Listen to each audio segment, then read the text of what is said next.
जय हिंद साथियों। स्वागत है आप सभी का हमारे YouTube channel let's learn physics पे। डिस्कस करते हैं हमारी आज की प्रॉब्लम एग्जाम्पल 1.6। एग्जाम्पल 1.5 को हमने स्किप कर दिया है क्योंकि वो थ्योरेटिकल है, जिसको हम बाद में डिस्कस करेंगे। क्वेश्चन को हम रीड करते हैं। 3 आवेशों Q1, Q2, Q3 पर विचार कीजिए, जिसमें प्रत्येक Q के बराबर है तथा L भुजा वाले समबाहु त्रिभुज के शीर्ष पर स्थित है। त्रिभुज के केंद्रक पर स्थित आवेश कैपिटल Q, जो कि Q का सजाती है, पर परिणामी बल ज्ञात कीजिए। क्वेश्चन को हम समझ लेते हैं। क्वेश्चन क्या कहना चाहता है कि हमारे पास एक इक्विलैटरल ट्रायंगल है, समबाहु त्रिभुज है, मान लिया PQR, और इस समबाहु त्रिभुज के शीर्षों PQ और R पर चार्ज Q1, Q2 और Q3 स्थित हैं। और ये जो चार्ज Q1, Q2, Q3 स्थित हैं, ये इक्वल परिमाण के हैं, जिसका मैग्नीट्यूड दे रखा है अपने को small q। Q1 is equals to Q, Q2 is equals to Q और Q3 is equals to Q।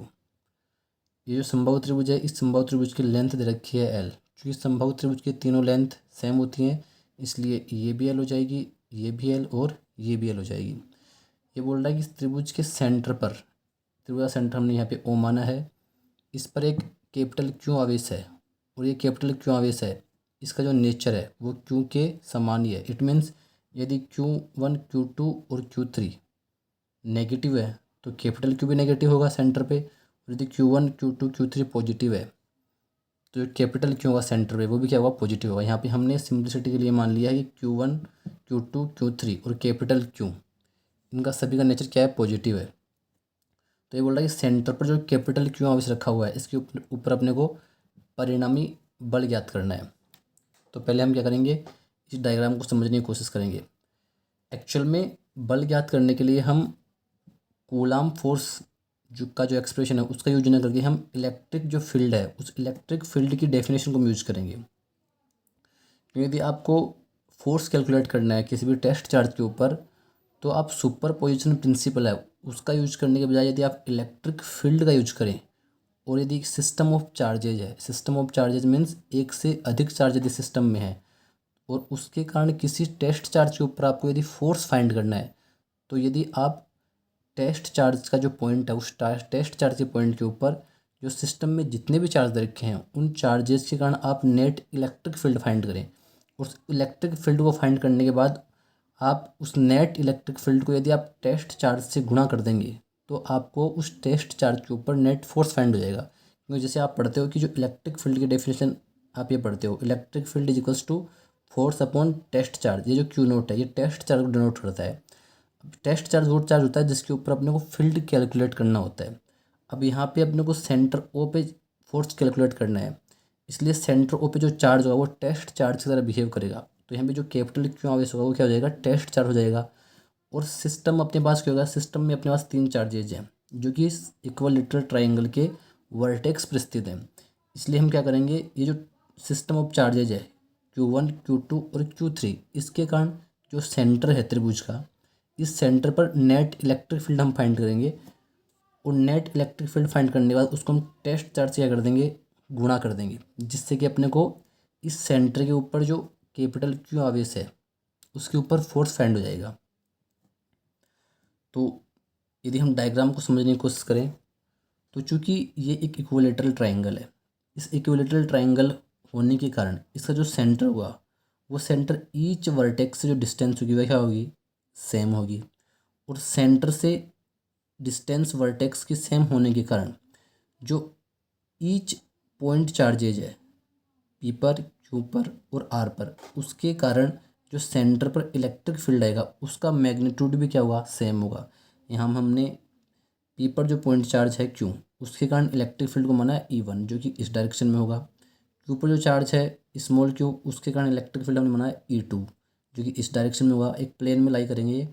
और जो Q3 चार्ज है जो कि वर्टेक्स आर पे स्थित है, उसके कारण जो इलेक्ट्रिक फील्ड होगा उसको हमने माना है E3। हम पहले फ्रेम ऑफ रेफरेंस को ले लेते हैं। ये डायरेक्शन एक्स एक्स है और ये डायरेक्शन वाई एक्स है। अपना ये त्रिभुज होगा, ये क्या है, एक 2 डायमेंशन ज्योमेट्री है जो कि क्या हुई, प्लेन में एग्जिस्ट करेगी। अब हम देखते हैं कि ये जो पी पर स्थित जो चार्ज है वो इस डायरेक्शन में है। तो यदि हम इस इलेक्ट्रिक फील्ड के लिए फ्रेम ऑफ रेफरेंस की बात करें, निर्देश तंत्र की बात करें, तो ये तो हो गया एक्स एक्स और ये हो गया वाई एक्स एक्स। आप यहाँ पे समझ सकते हो इसको रेफरेंस लेके, ये तो हो गया एक्स एक्स और ये हो गया वाई एक्स। क्योंकि समबाहु त्रिभुज है, इक्विलेटरल ट्रायंगल है, उसका ईच एंगल 60 डिग्री का होगा और चूंकि ये समद्विबाहु भुजा होगी इसलिए ये जो एंगल कितना बच जाएगा, 30 डिग्री बच जाएगा। अब ये जो हमने रेखा खींची है, ये रेखा आपने खींची है, ये हमने पी क्यू के पैरेलल खींची है, ये रेखा पी क्यू के पैरेलल खींची है। इसीलिए यदि ये 30 डिग्री है तो ये भी क्या होगा, 30 डिग्री होगा। क्यों होगा, क्योंकि ये रेखा और ये रेखा क्या है, पैरेलल है और इनको क्या कर रही है, एक इंटरसेक्ट रेखा काट रही है, तिर्यक रेखा इसको काट रही है। इसलिए क्या होंगे, जो संगत कोण बनेंगे वो क्या होंगे, इक्वल होंगे। तो ये 30 डिग्री, सेम इसी कॉन्सेप्ट से ये 30 डिग्री है तो ये भी क्या हो जाएगा, 30 डिग्री हो जाएगा। अब हम क्या करते हैं, जो इलेक्ट्रिक फील्ड E1 है और इस वर्टेक्स पे चार्ज जो क्यू है उसके कारण जो इलेक्ट्रिक फील्ड E2 है, इसको हम कंपोनेंट में तोड़ते हैं। एक्स एक्स के लोग क्या कंपोनेंट होंगे और वाई एक्स के लोग कंपोनेंट क्या होंगे। तो अब यदि इलेक्ट्रिक फील्ड E1 है, इसका यदि एक्स एक्स के लोग कंपोनेंट देखोगे तो यहाँ पे हमें पता है कि electric field E1 x x के रिस्पेक्ट में 30 डिग्री एंगल बनाता है। तो इसका जो प्रोजेक्शन होगा इसके अलोंग वो हो जाएगा E1 कोस 30 डिग्री और ये क्या है, वाई एक्स है, ये एंगल कितना बच जाएगा, 60 डिग्री बच जाएगा। तो इलेक्ट्रिक फील्ड E1 का इस वाई एक्स के अलोंग कंपोनेंट देखेंगे तो आएगा, प्रोजेक्शन डाल देंगे हम इसका वाई एक्स के अलोंग E1 का, तो हो जाएगा E1 कोस 60 डिग्री। सेम इसी प्रकार से जो E2 है वो इस एक्स एक्स के अलोंग 30 डिग्री पे है, तो इसका जो प्रोजेक्शन होगा E2, प्रोजेक्शन ही कंपोनेंट होता है, तो इसका E2 का एक्स एक्स के अलोंग कंपोनेंट E2 कोस 30 डिग्री और E2 का वाई एक्स के अलोंग यदि कंपोनेंट देखें तो यहाँ पे ये 30 डिग्री, तो ये वाई एक्स के अलोंग E2 60 डिग्री पे होगा, तो इसका कंपोनेंट क्या हो जाएगा, E2 60 degree. E3 negative x में है तो ये क्या होगा, इसका कोई कंपोनेंट नहीं होगा एक्स एक्स के अलोंग, केवल क्या होगा, नेगेटिव एक्स में होगा। आप यदि इसके एक्स एक्स के अलोंग कंपोनेंट निकालोगे E3 का, तो अपने यहाँ आप देखोगे कि ये कितना डिग्री झुका हुआ है, एक्स एक्स के अलोंग 90 डिग्री झुका हुआ है। इसलिए E3 का यदि आप एक्स एक्स के अलोंग कंपोनेंट निकालोगे तो E3 कोस 90 जीरो, तो E3 का एक्स एक्स के अलोंग कंपोनेंट क्या हो जाएगा, जीरो। इट मीन्स जो E3 है, जो कि आर वर्टेक्स पर स्थित चार्ज क्यू है उसका इलेक्ट्रिक फील्ड है, इसकी डायरेक्शन किसके अलोंग होगी, नेगेटिव वाई एक्स के अलोंग। इसको आप यहाँ पर भी समझ सकते हो, यहाँ पर भी मैंने इसको स्केच किया है। पी क्यू और आर क्या है, वर्टेक्स हैं समबाहु त्रिभुज के, और क्यू इनके ऊपर क्या है, चार्ज हैं। सेंटर पे टेस्ट चार्ज क्या है, कैपिटल क्यू है।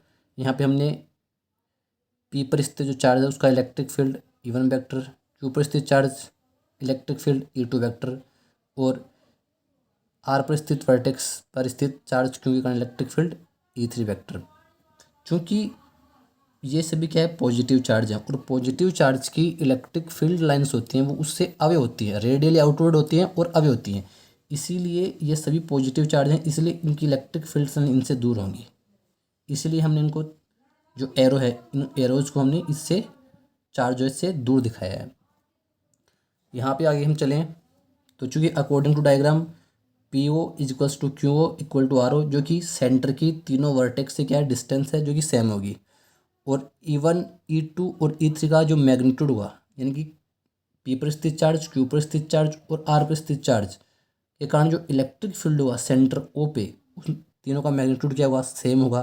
क्यों होगा, आप यहाँ पे देख सकते हो, चार्ज का मैग्नीट्यूड सेम है। एक्सप्रेशन होता है KQ अपॉन डिस्टेंस का स्क्वायर, के कॉन्स्टेंट है, क्यू भी क्या है, तीनों वर्टेक्स पे सेम है क्यू, और PO क्या है, PO का स्क्वायर डिस्टेंस है, और डिस्टेंस भी क्या है, सेंटर की ईच वर्टेक्स से सेम है। इसीलिए ये जो वर्टेक्स पे स्थित चार्ज है P Q और R, इनके कारण सेंटर पर जो इलेक्ट्रिक फील्ड होगा उनका मैग्नीट्यूड क्या होगा, सेम होगा।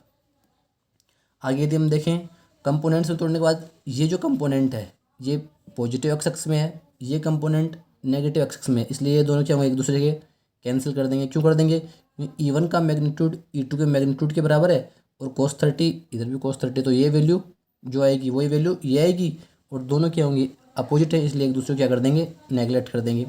इधर ये जो दोनों कंपोनेंट है E1 और E2 के वाई एक्स के लोग, ये केवल पॉजिटिव वाई एक्स में है, इसलिए दोनों क्या हो जाएंगे, आपस में जुड़ जाएंगे। और E3 कंपोनेंट है वो क्या है, नेगेटिव वाई एक्स में है।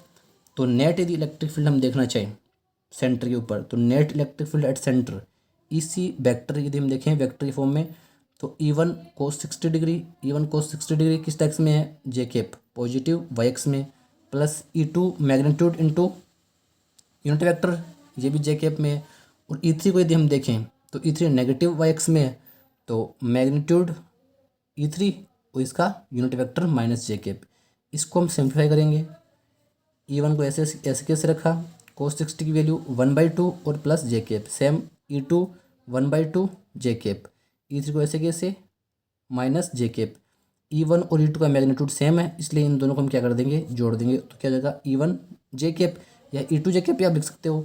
और इसी प्रकार से प्लस E3 माइनस जे कैप, यहाँ पे E1 जे कैप ऐसे कैसे, और E3 E1 का मैग्नीट्यूड सेम है, इसलिए E3 को हम क्या लिख दिया, E1 माइनस जे कैप। इनका मान क्या हो जाएगा, जीरो हो जाएगा। इसलिए सेंटर के ऊपर जो नेट इलेक्ट्रिक फील्ड आएगा वो क्या आएगा, जीरो आएगा। अब इक्वेशन 1 का हम यूज करेंगे और नेट फोर्स यदि हम फाइंड करेंगे सेंटर के ऊपर, तो test charge into net electric field, तो एफ नेट टेस्ट चार्ज यहाँ पे कैपिटल क्यों है सेंटर के ऊपर, और सेंटर के ऊपर नेट इलेक्ट्रिक फील्ड जीरो, तो नेट फोर्स क्या हो जाएगा, जीरो। इस प्रकार से कोई भी एक इक्वलिटरल ट्राइंगल है, उसके वर्टेक्स पे यदि जो चार्ज है वो सेम नेचर के और सेम मैग्नीट्यूड के हैं, नेचर भी सेम और मैग्नीट्यूड भी सेम, तो उनके कारण जो सेंटर पे इलेक्ट्रिक फील्ड आता है वो भी जीरो आता है। और इलेक्ट्रिक फील्ड जीरो होने के कारण वहाँ पे जो नेट फोर्स आता है वो भी क्या आता है, जीरो आता है। इसी को आप जो अपना सिस्टम है, यहाँ पे सिस्टम क्या है, इक्वलिटरल ट्राइंगल, उसकी सिमेट्री से भी आप समझ सकते हो, क्योंकि ये क्या है, एक सिमेट्रिक सिस्टम है और सेंटर के अबाउट में सिमेट्रिक है, इसलिए सेंटर पे नेट इलेक्ट्रिक फील्ड और इलेक्ट्रिक फोर्स क्या होगा, जीरो होगा। आज की क्लास को हम यहीं पे विराम देते हैं। नेक्स्ट प्रॉब्लम अगली क्लास में देखेंगे। आपको यदि हमारा वीडियो अच्छा लगता है तो उसको शेयर करें, लाइक करें और कमेंट करें। Thank you.